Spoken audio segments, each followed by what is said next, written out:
So let me try something so that you see the use of the seminar. Molo emva kwemini.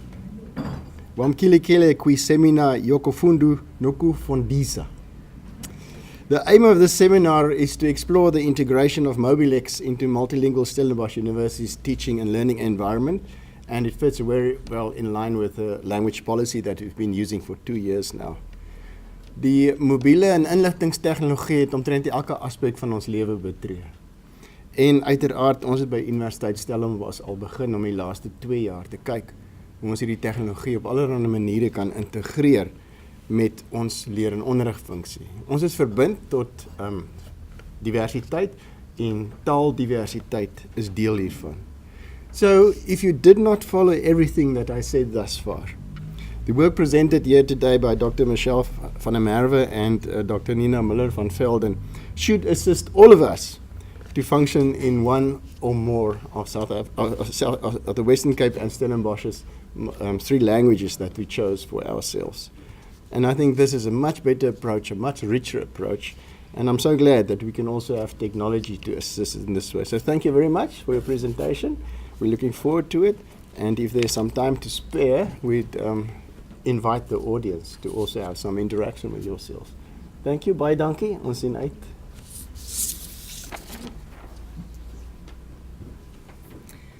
Baie dankie, Professor Koonwinkel.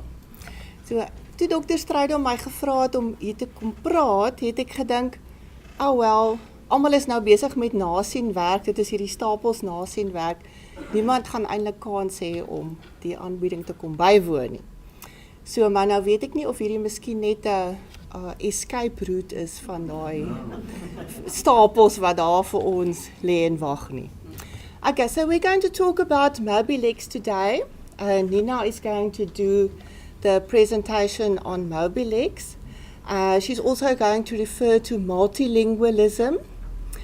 So on that point, I would like to know who of you consider yourselves to be multilingual? Okay, there are a few people. Wie is eentalig? Who's monolingual? Nobody. And who's bilingual? Okay, yeah. I think that says something for us here at the university. Okay, but we're going to take a look at the whole notion of multilingualism a little bit later on. And then I'll be talking about a case study that we did on the integration in learning and teaching in our faculty. So I'm going to give over to Nina now. She's going to discuss multilingualism and plurilingualism and Mobilex as a mobile lexicon. So this will be kind of our opportunity to launch Mobilex in the university context, and so you can see how Mobilex operates in the university context. And then I'm going to talk about the integration of Mobilex, a case study that we did for social sciences in our first year classes. Okay, so Nina, it's over to you then. Good afternoon, everyone. Great. Welcome. Thank you also for the opportunity for us to be able to share what Michelle and I have been working on collaboratively since 2014. So this is the 4th year that we've also been working together in this project. And the project over the past couple of years has also taken on different shapes and forms. So what you are seeing today is part of a bigger picture. And we also want to invite you to any further conversation that you might want to have afterwards. Set up a meeting with us if you want to discuss anything further. So what then is Mobilex? In short, and I'll elaborate on this a bit further just now, Mobilex is a language for specific purposes dictionary, a LSP dictionary, and it was initially compiled, it was the brainchild of the Faculty of Education, academic specialists in this faculty that identified the need specifically then for a dictionary that would assist in teaching and learning settings. So it was for pedagogical purposes that this was developed initially. Immediately also said it needs to be trilingual, Afrikaans, English, and isiXhosa, and thereby also fit within the multilingualism framework of our university. Just on a side note, this is, I think, just interesting to note, is the difference between multilingualism and plurilingualism. And we position Mobilex as a multilingual tool for teaching and learning. Multilingualism, and this is one of obviously numerous options of defining it, according to the Council of Europe language education policies, they also apply this type of understanding, is that multilingualism is the coexistence of different languages, one might say almost in a more parallel sense, whether in the mind of an individual or a society, and represents a diversification of languages available. So I think on a practical level, if we think of our own settings in classrooms, it would be that students have the option to choose Afrikaans or English classes, and thereby we also represent multilingual spaces in our faculties. Plurilingualism, we're looking at the second bullet, refers to the repertoire of varieties of language which many individuals use, and is therefore the opposite of monolingualism. So in other words, more of an integration between the various languages available to you, where you might know a few words in one language, and if someone says that word, you might be able to recognize it, but you would still converse in another. So some form of integration there. So this, I think, is just an interesting distinction to bear in mind also in our own practices when we're thinking about language and teaching also here at the university. What then is Mobilex?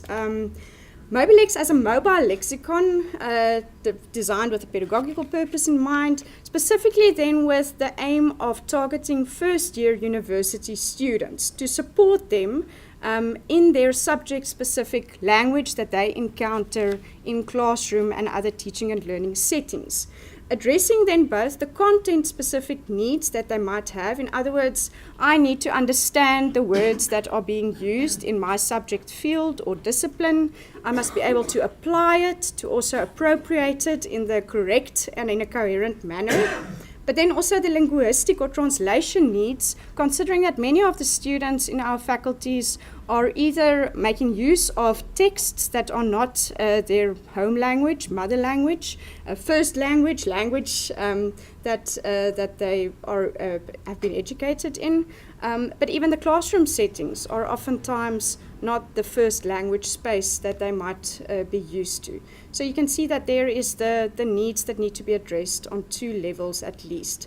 The aim of Mobilex then is to have an access structure that can ensure fast and efficient access to subject terms as well as definitions. So it needs to be easy to use. A student mustn't be able to say this is too complicated or it's too difficult to find.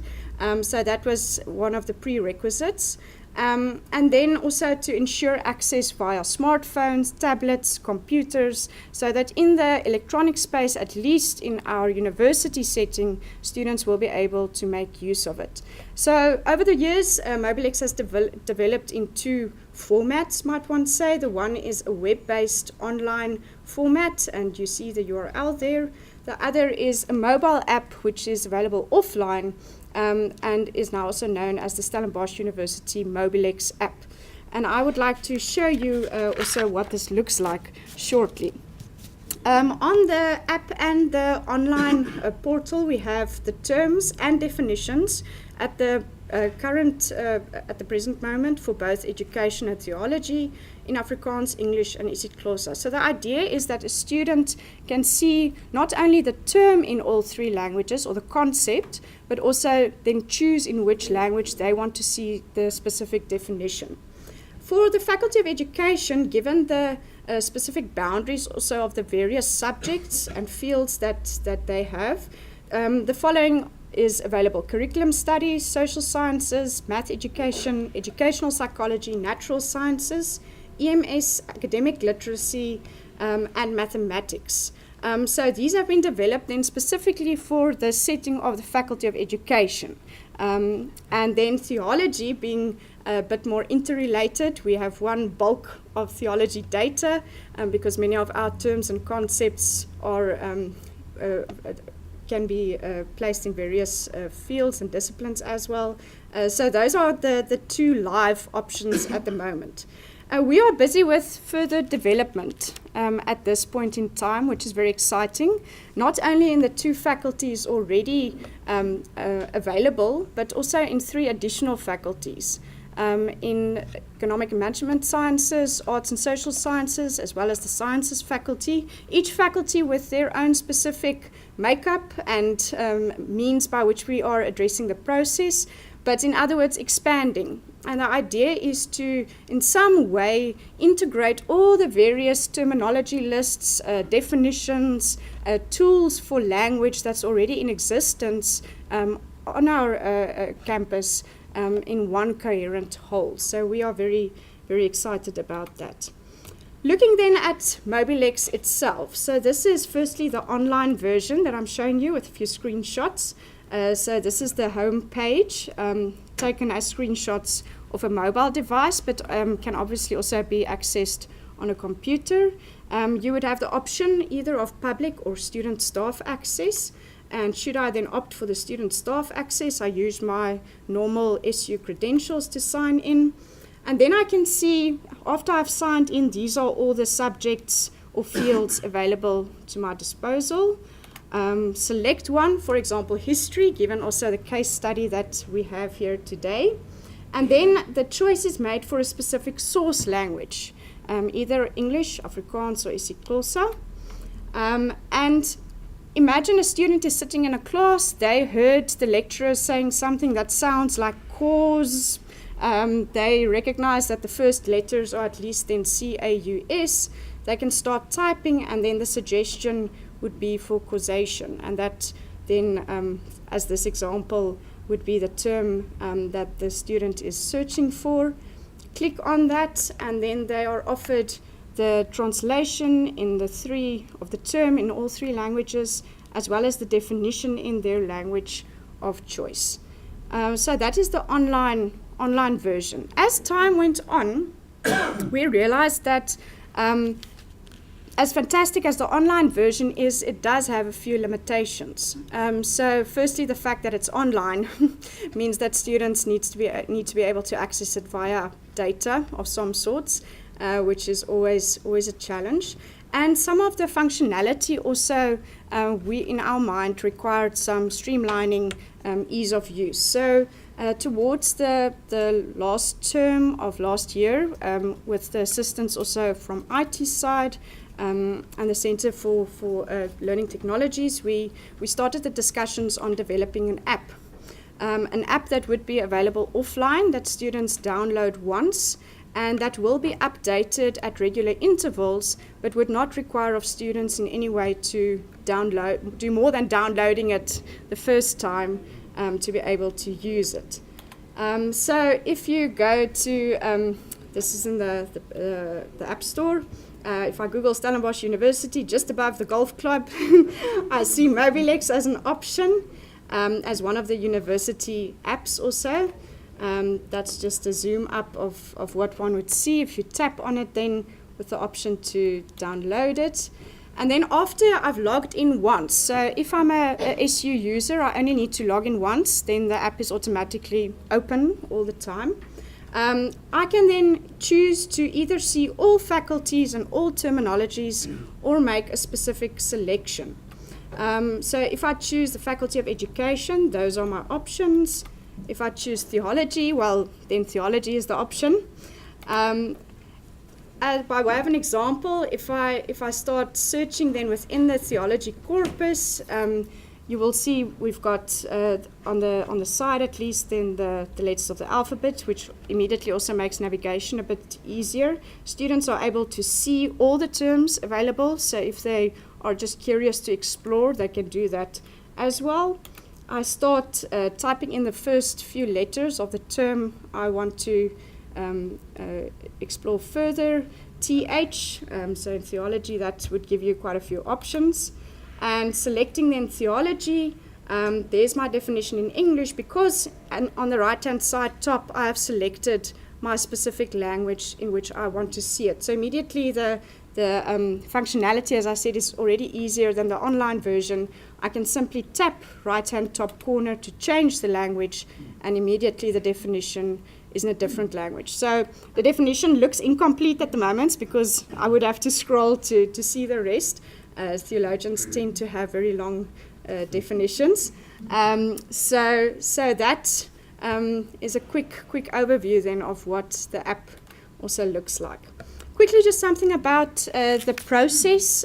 How do we get from prescribed literature to actually putting data on an app or on the platform? Firstly, there's a process of mining and sourcing terms, determining which terms are actually necessary for students and should be placed on this platform or the app. Validation of the terminology lists that were compiled then needs to take place. Then the big process, and that's the part that usually takes the longest, is the actual development of definitions, because we don't simply want to just copy and paste, besides copyright issues, but out of existing glossaries in published or in publications, we really want to develop definitions that also speak to the context of our own university and South and Southern Africa. There's a process of verification to determine that is what is also put out then is correct.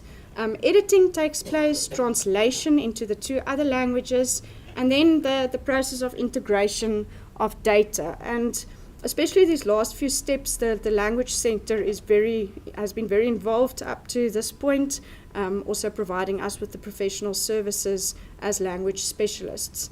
And then finally, the upload needs to take place to both the web and the mobile app.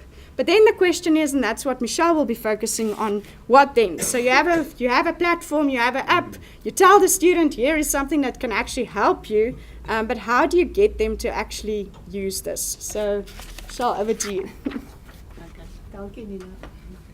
I hope you've all downloaded the app in the meantime. I saw some of you took out your cell phones. Okay, so now we have this app, and what are we supposed to do with the app in class?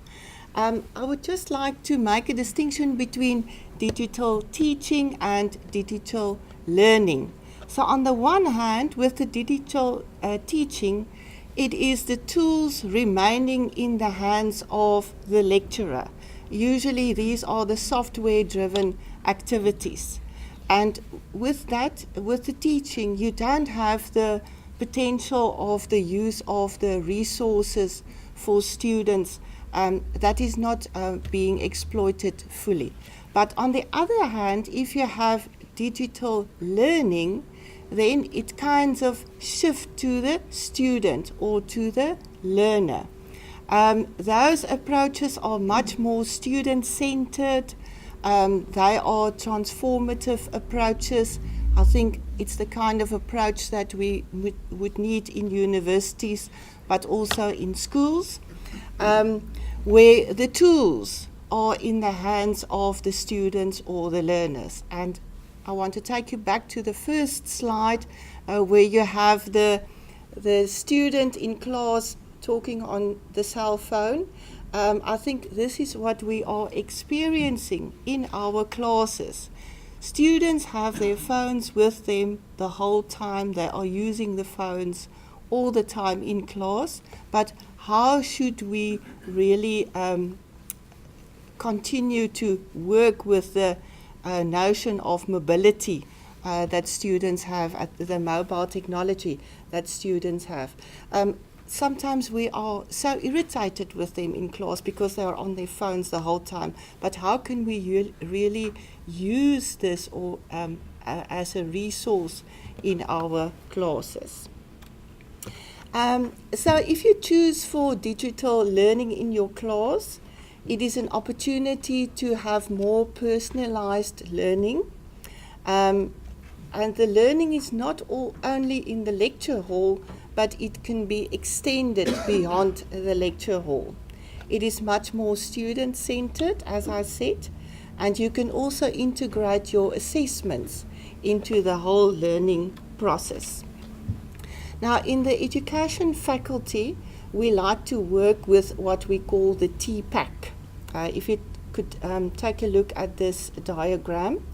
That is known as the Technological Pedagogical Content Knowledge Framework.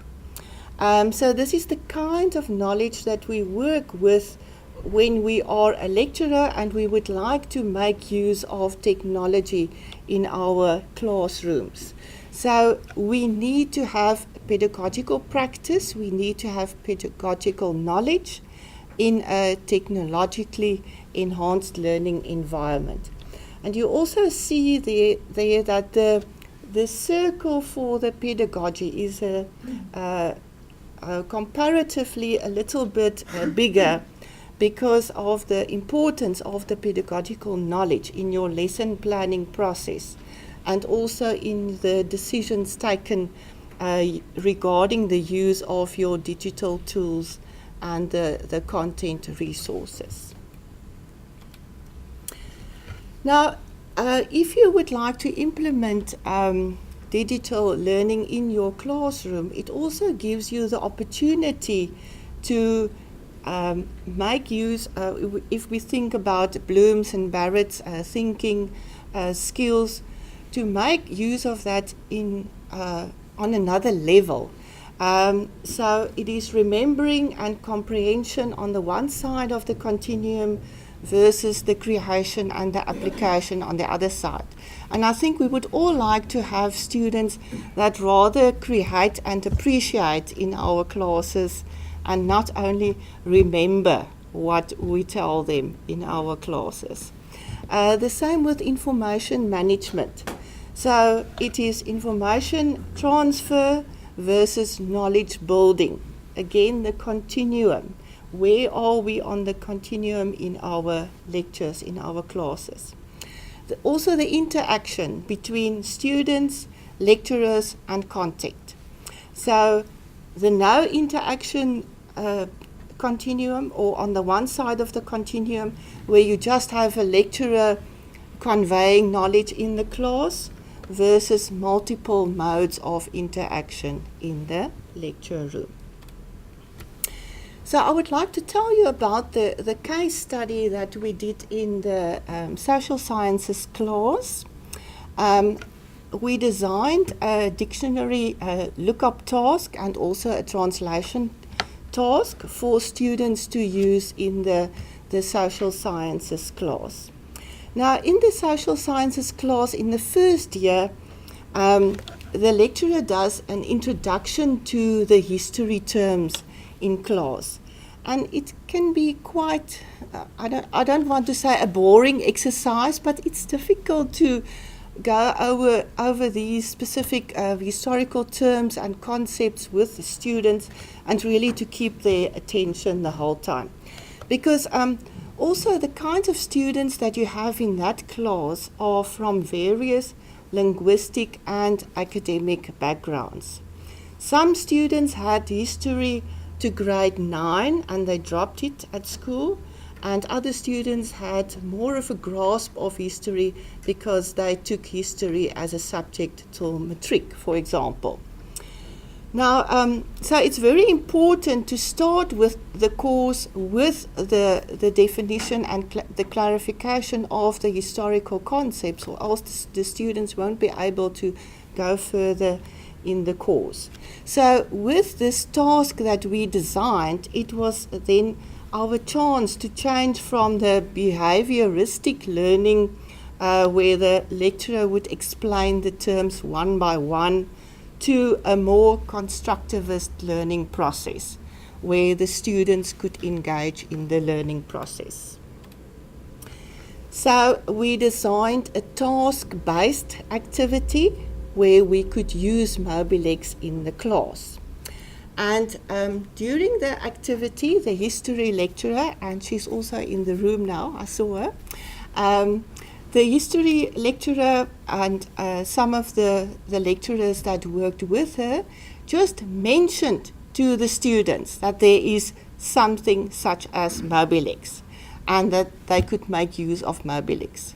So it wasn't prescribed that they should be using Mobilex to complete the task. And then we also wanted to know since it was a choice, did they make use of Mobilex, why and why not? And we ask them to reflect afterwards as well. Okay, so I'm just going to go through some of the questions that we ask them in the task, maybe just to get an idea of what happened there. And we linked the questions to the kind of the dictionary functions that we can get. So the first question was something like to match a term supplied, for example, humanism, with a suitable description of the term. So we had a whole list of terms and also descriptions, and they just had to match that. The second question was something about absolutism, where they could make use of the encyclopedic data being conveyed in Mobilex. The fourth question was describe what do you understand under the word or under the term supplied. And then we wanted specific data on the subject field there. So that would apply to the cognitive dictionary function. Then again, an example of encyclopedic data. Would you consider the story of Racheltjie de Beer to be a myth? Question 8 and 9, supply a synonym, supply an antonym. So those two questions are about the semantic relations between words. And then question 10, they had to supply or they had to translate something into English or something into Afrikaans. And this is quite a task that is practical, because in the everyday lives of students, they are being confronted with text that they need to translate in the language that they would like to use. So this is all about the communicative dictionary function. So we were quite surprised to see which were the terms that were being looked up by students. So the top 6 terms were then franchise, heritage, and if you really think about it, heritage isn't really such a difficult word. We even have a Heritage Day in South Africa. So, and then commemorate, nationalism, consequence, and also reliability. So these were the top 6 words or terms being looked up. Then with the translation, there were also some surprises. So this is the text, a very small piece that they had to translate in Afrikaans, and I've put the terms there in red so that you could see the specific terms that are in Mobilex. And really, these are the only words that we view as terms that you would look up in a dictionary like Mobilex. But to our surprise, when the students gave the feedback, what were the words that they were looking for? And you see there the top 6 words, only 2 of them, sovereign and liberalism, could really be regarded as subject terms. So I think this also tells us something about the dictionary culture of students and also their knowledge about dictionaries. And you'll see later on about the reflection, what their view of dictionaries really entails. Okay. So I think I'm just going to skip this one.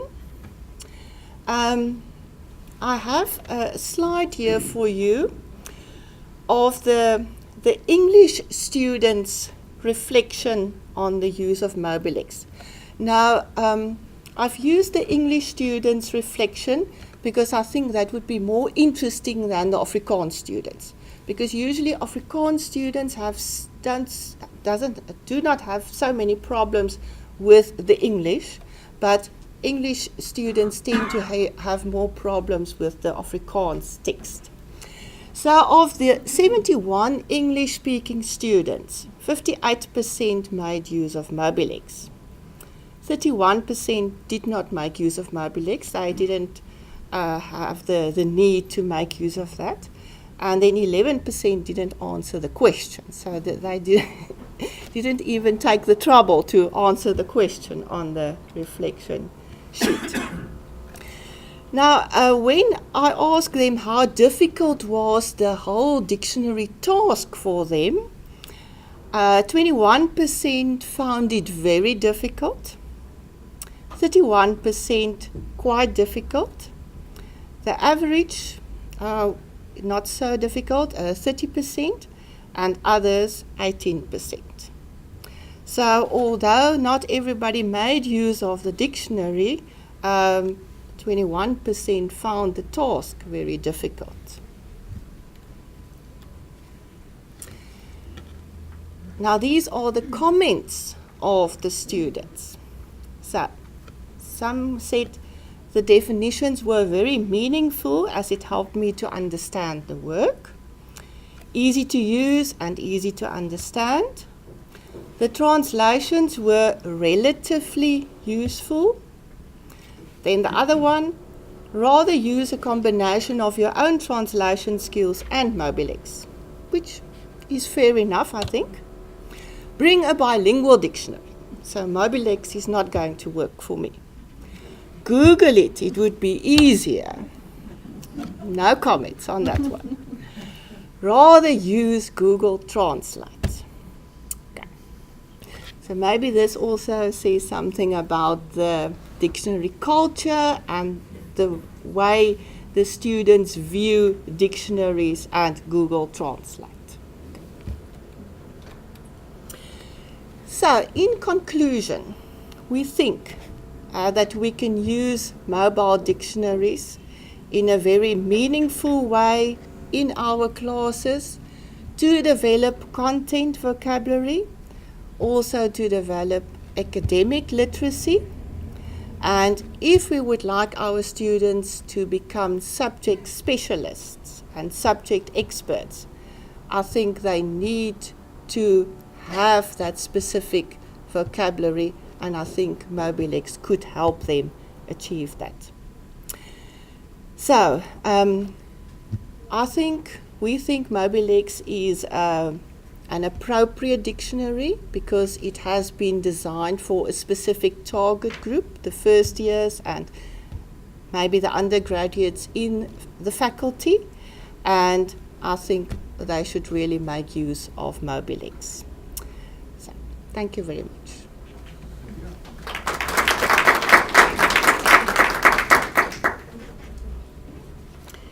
Great, thank you so much, Michelle and Nina.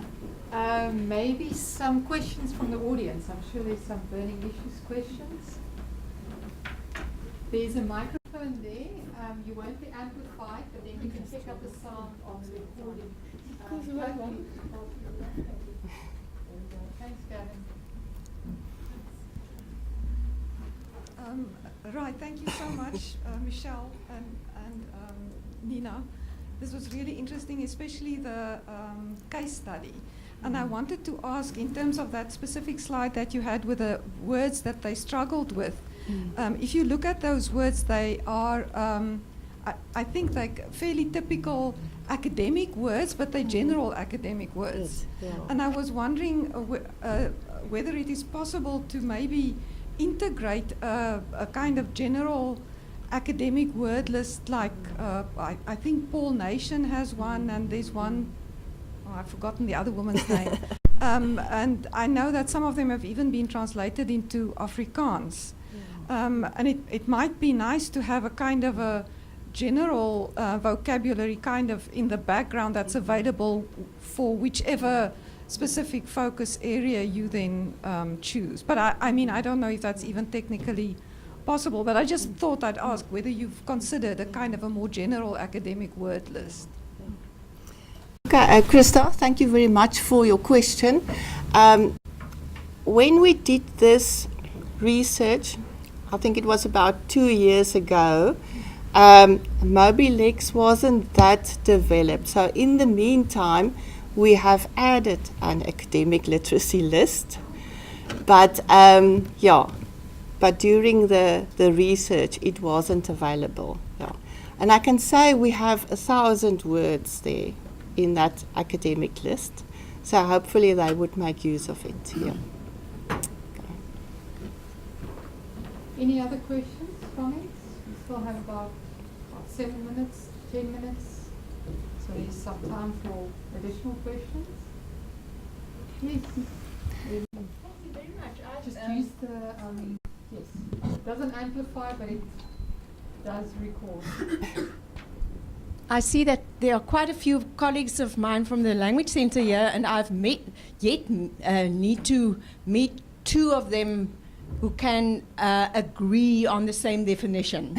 So I was wondering if I see something on Mobilex that I wonder about or that I disagree about, what should I do? Whom should I contact for that?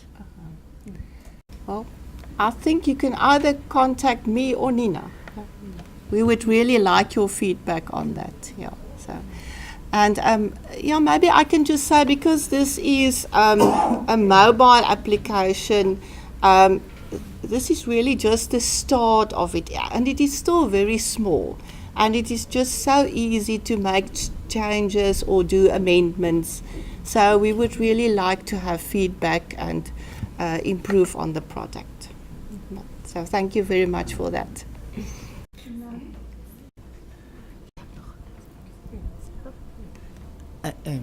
It's just a comment. It's a good one. I'm very, how can I say, I'm very impressed about the way you have translated theology there, because it's in isiXhosa, in the Uthixo. It is the way I've heard it over the radio. Umhlobo wenene. They've used it every time. I'm so pleased. Thank you, Pumlani. Maybe just to react on that, I had absolutely nothing to do with the isiXhosa, so I can't take any credit for that. But I think with the isiXhosa specifically, that's part of our challenge, is how do we actually, not only definitions, but also our terms and concepts translated in a manner that people will actually agree with. So I think that's part of the creative exercise, but that we also, with the Language Centre, I think, trying to explore. And in some cases, for example, in theology, we have more than one definition for a term, because it's simply too broad to have only one perspective on it. So those are part of the possibilities we're also keeping in mind.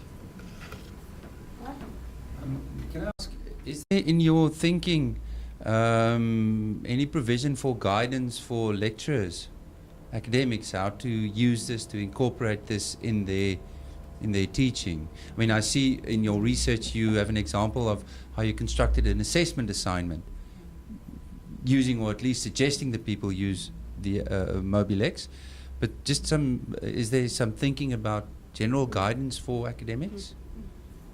Yeah, so in the theology faculty, for example, we have the Teaching and Learning Hub, and we've used that space to also try to equip teaching staff with options for how to integrate Mobilex in their teaching and learning. And then in our current UCDG project funding, we have actually dedicated the final year, which would be 2020, to exactly this, to equipping the lecturers and other teaching staff with integration. Because I think part of our fear is that we now have eventually a product, and then it's just yet another resource amidst a variety of very good resources that are not being used. And I think that's where the whole idea of digital teaching and learning then also comes in. So thanks for that question. Renee, back. So, can we get the microphone? Thank you so much. It was very interesting. I don't know if I perhaps just missed it, and I haven't downloaded the app myself, which I'm very excited to do. Is there any function for that you can listen to a pronunciation I'm just thinking that isiXhosa, for instance, jy kan hoor my tong wil nog heeltemal om kom nie. Is there any option for us to be able to listen to some of these words at a later stage? Well, hopefully if we have enough funds. Yeah, because it would be something that need to be added to the app. But thank you very much for asking that. I really think there's a need for something like that, and we need to look into that. So I would really like to add something. But yeah, so maybe if we can have more funds, Antoinette. Because there are many apps available that you can add the sound as well. Yeah, and I can maybe just add that from the project side, the UCDG project side, there was also discussions around sign language, South African sign language, and integrating that when you said now the sound, but also the signs for the actual words.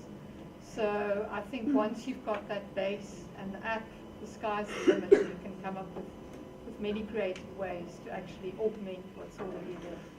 Jason? Sorry, no, it's fine. No harm done whatsoever. For Jason. Thank you, Michelle and Nina, for this wonderful presentation. I'm part of the MAC committee, and one of our findings is that there's a big challenge, especially in student living or in residences, with regards to multilingualism. And I was wondering if it's maybe possible to include, for example, a welcoming terminology as well. So if students in learning outside of the classroom wants to look at definitions or terminologies to overcome that overwhelming period, for example, simple terms like bibliotheek. I don't know, like you have to go to the bibliotheek, but you have no idea what it is. I think that can also help our newcomers to understand and to basically to understand. Yeah. So is that maybe a possibility as well to include, for example, terminology that students can use in general or in student campus life? Yes, and all those terms and regulations that we have in the yearbooks and all those things that students don't understand, that's really part of university life. Yeah, I think that could work very well. I don't know if you know about the Amalgama project that the education faculty had with the Woordfees, where you had the opportunity to learn 100 isiXhosa words during a week's time. And we're also going to put up those 100 words and the translations on the app. And I think that could also work well. So will you be in contact with me? See what we can do. Any last burning question, issue that anybody would like to raise? Okay, then it gives me great pleasure to thank Michelle and Nina. I know how much hard work has gone into not just the app, but building up Mobilex over the past, so you said 2014, right? So the past, 4 or 5 years. So really you can see the fruit of their labours. And I think I'm really excited where this project is going. As Nina and Michelle mentioned, it's part of the University Capacity Development Grant project currently. So we're also looking at how can we integrate the terminology lists from the Language Centre, and I know a lot of faculties have faculty-specific terminology lists. So, I mean, we've got quite a lot on campus already. I think the challenge now is to integrate, to see how we can find synergies between them, make sure that everything is where it's supposed to be. And then, of course, the technology part, the mobile part, the fact that students do not have to be connected to the internet to actually use this app, I think is a huge step forward that we can learn from quite a lot. So again, with those few words, thank you very much. And you've got, hopefully you've got Nina and Michelle's contact details. Is it on the front page? Yeah. Ah, there we go. Thank you. Sorry, I didn't know, but it was good thinking. So yes, please contact them. As I said, they're expanding to 3 additional faculties. We also have a project running, integrating the Language Centre's terminology list. So there's quite a lot happening in this space. So thank you very much for your attention. Thank you. Thank you.